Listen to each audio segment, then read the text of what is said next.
শুরু হয়ে গেছে বিশ্বকাপ ফুটবল, জমজমাট বিশ্বকাপের আসর। বিশ্বকাপে বোনাস কিভাবে? মূলত যারা খেলোয়াড়রা রয়েছেন তারা পাবেন, বাট স্পষ্ট করে বলতে গেলে যারা জয়ী হবেন তারা পাবেন। আপনারা জানেন যে এবার বিশ্বকাপের বহর অনেকটা বেড়েছে, 48টা দেশ অংশ নিয়েছে এবারে, এত প্রথম এই ব্যক্তি। এবং বিশ্বকাপে যারা যারা অংশ নিয়েছে এবং তাদের মধ্যে থেকে যারা জয়ী হবে তাদের জন্য তো স্পন্সররা ডালি সাজিয়ে বসেই রয়েছে। ফুটবল অ্যাসোসিয়েশন তারা ইংল্যান্ডের ফুটবলারদের জন্য এই একটা লোভনীয় অফার প্রস্তাব সাজিয়ে বসে রয়েছে। কি তা হচ্ছে, যদি তারা বিশ্বকাপে ট্রফি আনতে পারে দেশে, তাহলে তাদের তো স্পন্সররা যারা যারা রয়েছে তারা হাজার উপহার দেবে, তার জন্য সমস্ত কিছু সাজানো রয়েছে। এমন কি শোনা যাচ্ছে তারা রাষ্ট্রীয় উপাধি তাও তারা পেতে পারে, অর্থাৎ যদি তারা জয়ী হয় রাষ্ট্রীয় নাইটহুড উপাধিও তারা পেতে পারেন বা সম্মানে ভূষিত হতে পারে।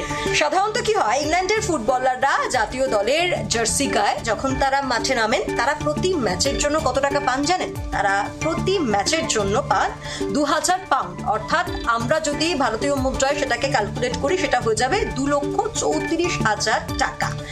এই অর্থ আবার ফুটবলাররা তারা নিজেদের পকেটে নেন না, তারা দিয়ে দেন ইংলিশ ফুটবল ফাউন্ডেশনকে, তারা দান করে দেন এবং তারপর তা বিভিন্ন যে দাতব্য সংস্থাগুলো রয়েছে সেখানে বন্টন করা হয়।